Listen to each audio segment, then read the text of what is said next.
বর্ষাকালে তালের সিজনে তালের এই পোড়া পিঠে না খেলে আফসোস থেকে যাবে। নমস্কার বন্ধুরা, আমি কৃষ্ণকলি। আমার ইউটিউব চ্যানেলে সবাইকে স্বাগত। আজকে আমি তালের পোড়া পিঠের রেসিপি তোমাদের কাছে শেয়ার করব। এই পিঠেটা প্রাচীন গ্রাম বাংলার একটি প্রসিদ্ধ পিঠে।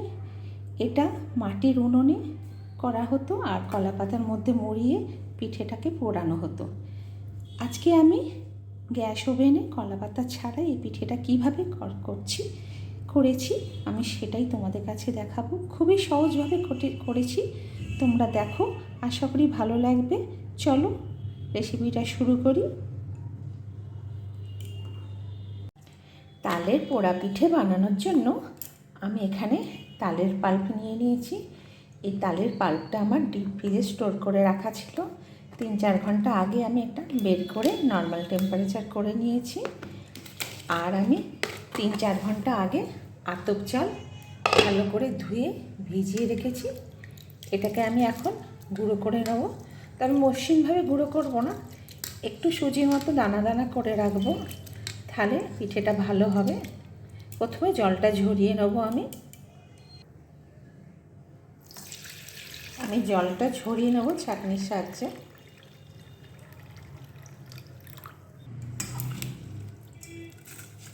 শুধু জলটা ঝরিয়ে নেব, বেশি শুকনো করব না।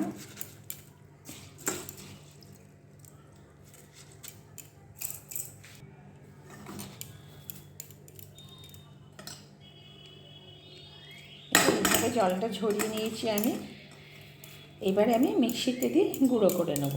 মিক্সির জারের মধ্যে আমি দিয়ে দিচ্ছি, অর্ধেকটা দিয়ে দেবো, বাকি অর্ধেকটা আরেকবার করব। আমি গুঁড়ো করে নিয়েছি। যেহেতু মসৃণভাবে গুঁড়ো করব না, তাই আমি এটা চেলে নেব না। আমি একটু দানা দানা করে রেখেছি। এই যে আমি এটা চালবো না, এটা আমি সরাসরি ঢেলে নেবো থালা। বাকি চালটাও আমি এইভাবে গুঁড়ো করে নেব।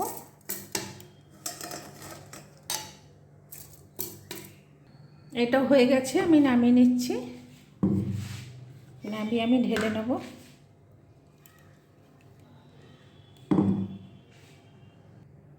আমি মসৃণভাবে চাল গুঁড়ি করার জন্য এই চাটনিটা ব্যবহার করি, কিন্তু এইটা ব্যবহার করব না। তার বদলে আমি এইটা দিয়ে চালবো। এটা তো মসৃণ হবে না, কিছুটা দানা দানা পড়বে। প্রথমে ভেবেছিলাম চালবো না, কিন্তু না চাললে একটু অসুবিধা, কারণ একটু ডালা ডালা হয়ে আছে। ভিজে চালের গুঁড়ি তো একটু ডালা ডালা হয়ে আছে, ওই কারণে অল্প একটু মোটা ছিদ্র দিয়ে চেলে নেবো। এই যে এই মোটা ছিদ্র দিয়ে আমি একটুখানি চেলে নেবো। এই যে আমি এটা দিয়ে চেলে নিয়েছি। আমাকে একটু চেলে নিতে হতো, নাহলে এখানে অনেকটাই বড় বড় দানা রয়েছে, যেটা আমার অসুবিধা হবে। এই যে এত বড় বড় দানা ছিল, এত বড় দানা থাকবে না। আমি এইটা চেলে নিয়েছি, ঠিক এই রকমটাই হবে, এই রকমটা হবে। মোটা ছিদ্র দিয়ে আমি চেলে নিয়েছি, এইটা দিয়ে চেলে নিয়েছি। এই যে এতটা মোটা দানা রয়েছিল, এগুলো আমি আরেকবার ব্লেন্ড করে নেব, আর একবার চালিয়ে নেব। এগুলো চেলে নিতে হতো, পুরো চালের দানাটাই রয়েছে। এবার আমি এটা চেলে নিয়েছি, এটা ঠিকঠাক হয়েছে।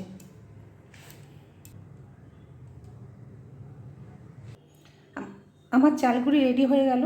আমি 2 কাপ আতপ চাল ভিজতে দিয়েছিলাম, তার থেকে আমার এতটা চালগুড়ি হয়েছে। এবার এটা রেখে দিয়ে আমি শুকনো উপকরণগুলো এবার মেশাবো। আমি একটা বড় বাটি নিয়ে নিয়েছি, এর মধ্যে আমি 3 কাপ চালগুড়ি দিয়ে দেবো। এই চালগুড়িটা আমি 3 কাপ দিয়ে দেবো। এই যে ভর্তি করে নিয়েছি। 1 কাপ দিলাম, 2 কাপ, এই 3 কাপ ভর্তি দিয়ে দিলাম। আমি 2 কাপ চাল গুঁড়ো করেছিলাম, আমার এতগুলো রয়ে গেছে আমার এখনও। আর 1 কাপ চিনি দিয়ে দেবো। মিষ্টিটা তোমরা তোমাদের মতো বাড়িয়ে কমিয়ে নিতে পারো, তবে 3 কাপ চালগুড়ির সঙ্গে 1 কাপ চিনি ঠিকঠাকই আছে। তোমাদের কাছে মেজারমেন্ট কাপ না থাকলে যে কোনো বাটিতে, একই রকম বাটিতে মেপে নেবে। এটা 250 ml মেজারমেন্ট কাপ, এটা 1 কাপের মাপ। এটা অল্প একটু নুন দিয়ে দেবো। যে কোনো মিষ্টি ডেজার্টে একটু নুনটা দিলে টেস্টটা ব্যালেন্স হয়ে যায়। আমি এইটুকুনি নুন দিয়ে দেবো, 1/4 টিস্পুন হবে, তার থেকে একটু কম হবে হয়তো। এইটুকু নুন দিয়ে দিলাম। আমি আর এই 2 প্যাকেট পাউডার মিল্ক দিয়ে দেবো। একটা প্যাকেটে 2 টেবিল স্পুনের মতো পাউডার দুধ আছে, আমি এই দুটো দিয়ে দেবো। এই যেগুলো দিয়ে দিচ্ছি।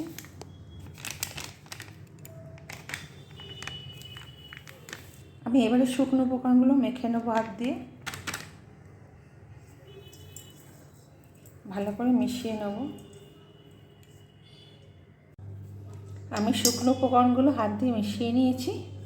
এবারে আমি এর মধ্যে 2 চামচ একটু ঘি দিয়ে দেবো, তাহলে একটু ভেতরটা সফট হবে। এই 1 চামচ দিলাম, আর একটু দিয়ে 2 চামচ ঘি দিয়ে দিলাম। সাদা তেলও দেওয়া যায়, তবে ঘিটা দিলে খেতে ভালো লাগবে। আমি এটা মিশিয়ে নেবো ভালো করে, ঘিটা ভালো করে মিশিয়ে নেবো এর মধ্যে। এর সঙ্গে ভালো করে ঘিটা মিশিয়ে নিচ্ছি আমি।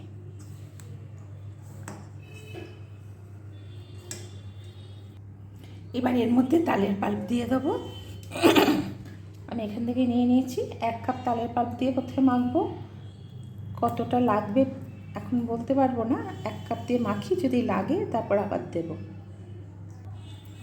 তালের পাল্পটা দিয়ে আমি এটা একটু চটকে চটকে ভালো করে মেখে নেব। এরকম করে ভালো করে মেখে নেব, বোধহয় আর লাগবে না। এটাই মেখে নিচ্ছি এরকম করে। আমি এটা মেখে নিয়েছি। এবারে আমি এই নারকেল কোড়াটা দিয়ে দেবো। এটা পুরো একটা গোটা নারকেল কোড়াই রয়েছে। নারকেল কোড়া যত বেশি দেবে তত এটা খেতে ভালো লাগবে। এই নারকেল কোড়াটা আমি দিয়ে দেবো এর মধ্যে, দিয়ে এটা মেখে নেবো। আর আমি কিছু ড্রাই ফ্রুট রেখেছি, ড্রাই ফ্রুটগুলোও দিয়ে দেবো।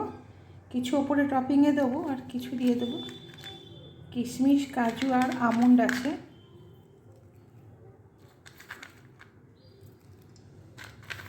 আর এগুলো কিছু ওপরে দিয়ে দেবো এগুলো। বা এটা দিয়ে মেখে নেবো।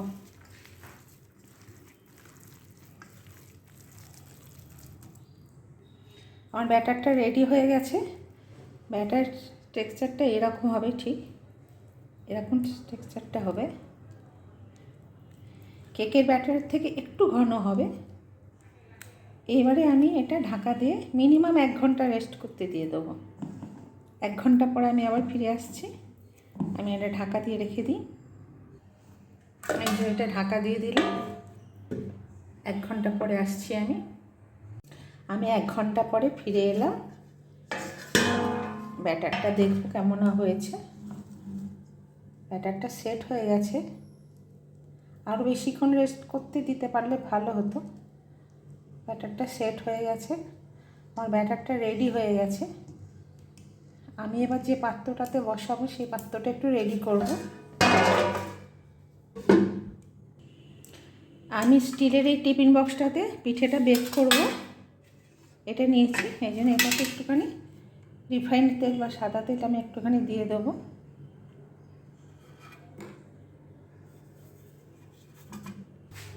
আমি এই সাদা কাগজগুলো মাপ করে কেটে নিয়েছি। এইগুলো মাপ করে কেটে নিয়েছি, এগুলো লেখার কাগজ। বাটার পেপার থাকলে তোমরা বাটার পেপার দিতে পারো বা কলা পাতাও দিতে পারো। আমি এইগুলোতে তেল লাগিয়ে বাটার পেপার বানিয়ে নিচ্ছি।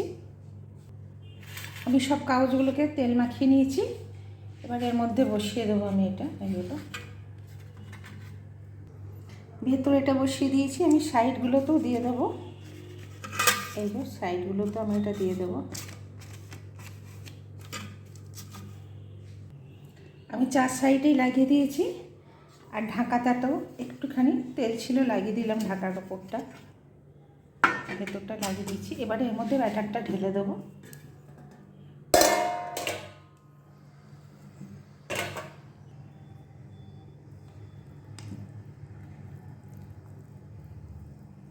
একটু মিশিয়ে নিচ্ছি। ব্যাটারটা একটু ফেটে নিলাম এরকম করে। এবার আমি একটু ঢেলে দেবো।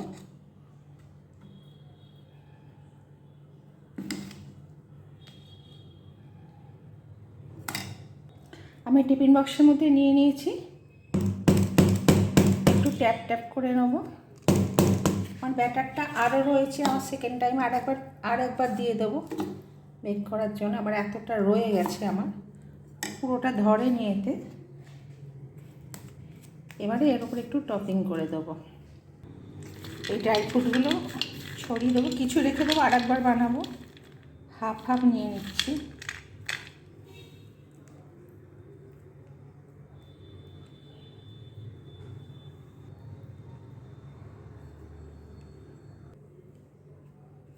এই যে দিয়ে দিলাম, এইগুলো রেখে দিলাম, আর একবার দেবো। এবারে আমি গ্যাসটা রেডি করি। আমি গ্যাসটা জ্বালিয়ে দিয়েছি, এবার গ্যাসে কড়াটা বসিয়ে দেবো। কড়াটা বসিয়ে দিলাম। কড়াটা আমি আগে একটু প্রিহিটেড করে নেব। কড়াটা প্রিহিটেড করে নেব, গ্যাসটা হাই ফ্লেমেই থাকবে, ফ্লেমটা হাই ফ্লেম থাকবে। প্রিহিটেড হয়ে যাক, তারপর আসছি আমি। আমার কড়াটা প্রিহিটেড হয়ে গেছে। এই যে ঢাকাটা খুলছি, এই যে ধোঁয়া বেরোচ্ছে। আমি একেবারে ফ্লেমটা লো করে দিলাম। এবারে এর মধ্যে একটা স্ট্যান্ড বসিয়ে দেবো, স্ট্যান্ডটা উল্টো করে বসিয়ে দেবো। এই যে স্ট্যান্ডটা বসিয়ে দিলাম। এবার আমি এটা সাবধানে ওর মধ্যে বসিয়ে দেবো।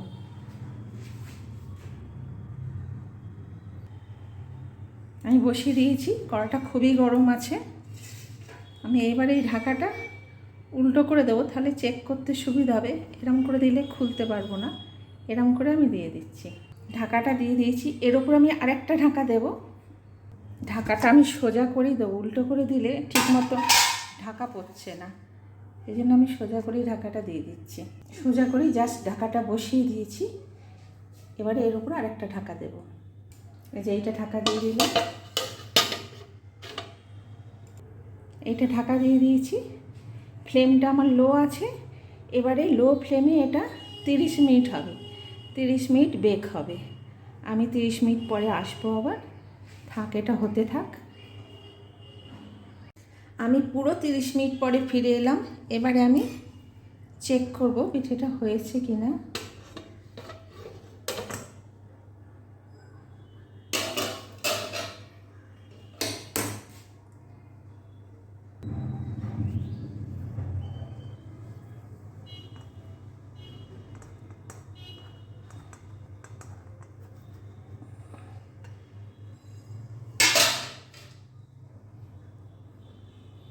পিঠেটা হয়ে এসছে, তবু একটু চেক করে নেব।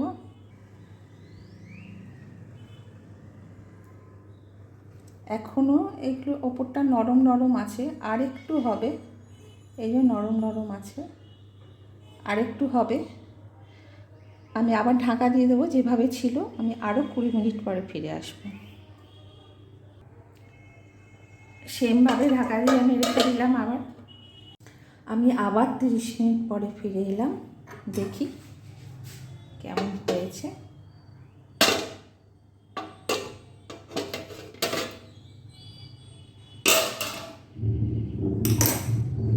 এবারে ঢাকাটা খুলে নিতে হবে।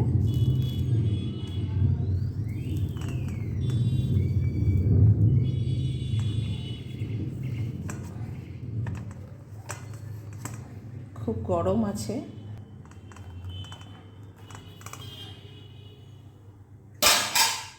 আশা করি হয়ে গেছে। আমি একটু চেক করে নিচ্ছি। হ্যাঁ, ভেতর এটা শক্ত হয়ে গেছে,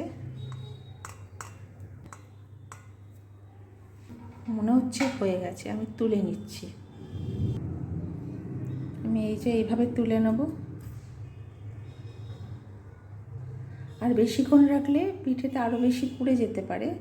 মনে হচ্ছে হয়ে গেছে, ওপরটা শক্ত হয়ে গেছে। আমি তুলে নিচ্ছি ওই কারণে।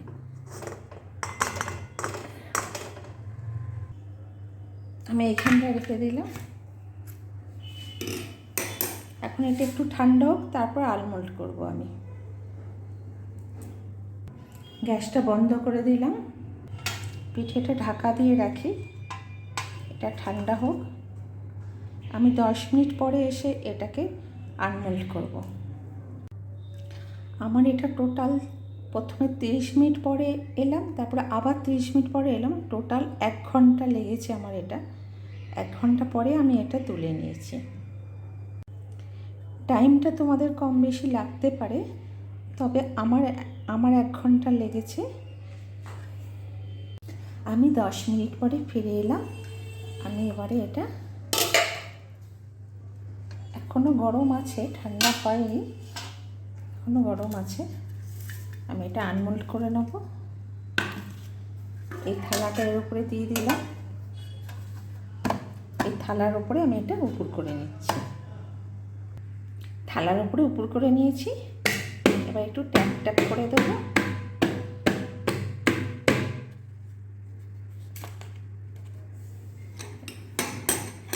একটু গরম রয়েছে।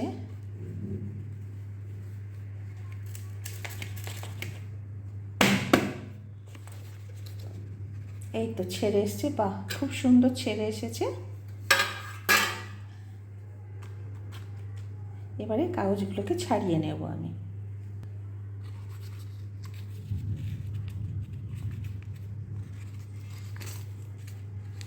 সুন্দর পোড়া পিঠে হয়েছে, কালারটা খুব সুন্দর এসছে।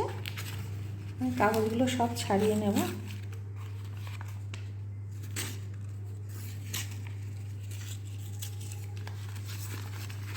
পিঠেটার নামই পোড়া পিঠে, তাই পিঠেটাকে অবশ্যই পোড়াতে হবে একটুখানি। এটা কিন্তু কেক নয়, কেকের মতো বেক করা হচ্ছে ঠিকই, কিন্তু এটা কেক নয়। এটা খেতে কিন্তু কেকের থেকে সম্পূর্ণ আলাদা। আর এতে যা যা দেওয়া আছে তা কেকের মতো নয়। কেকে ময়দা থাকে, ডিম থাকে, baking powder, baking soda, baking powder থাকে। এতে কিন্তু সেসব কিচ্ছু দেওয়া নেই। এটা শুধু চাল গুঁড়ি, নারকেল কোড়া আর চিনি, আর কিচ্ছু দেওয়া নেই এর মধ্যে। তাই এটা খেতে কিন্তু অসাধারণ, কেকের থেকেও খুব সুন্দর খেতে। আমি এটা বাকিটাও ছাড়িয়ে নিচ্ছি। আমি কাগজগুলো সব ছাড়িয়ে নিয়েছি। বেশি ঠান্ডা হয়ে গেলে কাগজগুলো আবার ছিটিয়ে যেত, ছাড়ানো যেত না। দেখলে তো কত সহজেই গ্যাসের উনুনে, গ্যাসের ওভেনে কলাপাতা ছাড়াই কি সুন্দর পোড়া পিঠা তৈরি করে নেওয়া গেল। এবারে আমি এটা কেটে নেব, পিস পিস করে আমি কেটে নেব একটুখানি।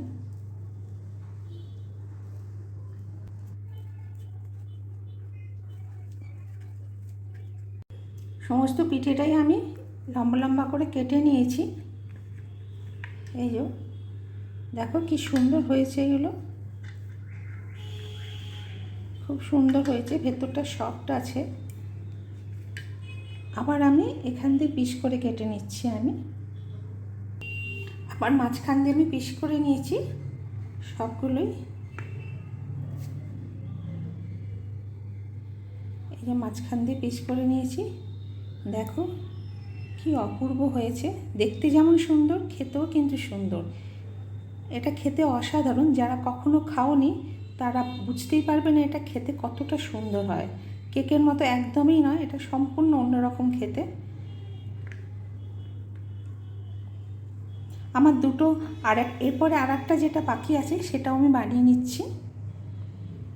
আমি সেকেন্ড টাইম যে পিঠেটা বানালাম সেটাও পিস করে এর মধ্যে দিয়ে দিয়েছি। এইগুলো সেকেন্ড টাইমে বানানো। এগুলো একটুখানি বেকটা বেশিক্ষণ করেছি, এই জন্য একটু বেশি বেক হয়েছে। দুটো পিঠেই একই রকম হয়েছে, খেতে ভালো হয়েছে। এইগুলো ফার্স্ট টাইমে করলাম আর এইগুলো সেকেন্ড টাইমে করেছি। একই টাইম লেগেছে। এটা 1 ঘন্টা লেগেছে, এটা 1 ঘন্টা 10 মিনিট, আরও 10 মিনিট এটা রেখেছিলাম আমি, তার জন্য বেকটা আরও বেশি হয়েছে। এই যে এরকম হয়েছে, খুব সুন্দর হয়েছে। আমি যে পরিমাণটা নিয়েছিলাম, যে মাপটা নিয়েছিলাম, তাতে আমার এতগুলো পিঠে হয়েছে। অসাধারণ পিঠে, অসাধারণ খেতে, খুব সুন্দর হয়েছে পিঠেগুলো। পোড়া পিঠে বানানোর অনেক ঝামেলা ভেবে অনেকেই পিঠেটা বানাতে চায় না, কিন্তু দেখো আমি কত সহজভাবে পিঠেটা বানালাম, কত সহজভাবে হলো, এত সুন্দর একটা পিঠে তৈরি হয়ে গেল, গ্যাসেই তৈরি হয়ে গেল, কোনো কলাপাতাও লাগলো না। তোমরাও বানাও, বানিয়ে আমাকে কমেন্ট করে জানাও কেমন হয়েছে, রেসিপিটা কেমন হয়েছে জানাবে। আমার ভিডিওটা আজ এই পর্যন্ত। যদি তোমাদের ভালো লাগে তবে লাইক শেয়ার করে দেবে, আর আমার চ্যানেলে নতুন বন্ধু হলে চ্যানেলটা সাবস্ক্রাইব করে দেওয়ার অনুরোধ রইল। যদি ভিডিওটা ফেসবুক থেকে দেখো তাহলে পেজটা ফলো করে দেবে। চলি বন্ধু, আবার দেখাবে অন্য কোনো ভিডিওতে। ততক্ষণের জন্য বিদায় নিচ্ছি। ভালো থাকবে, সুস্থ থাকবে।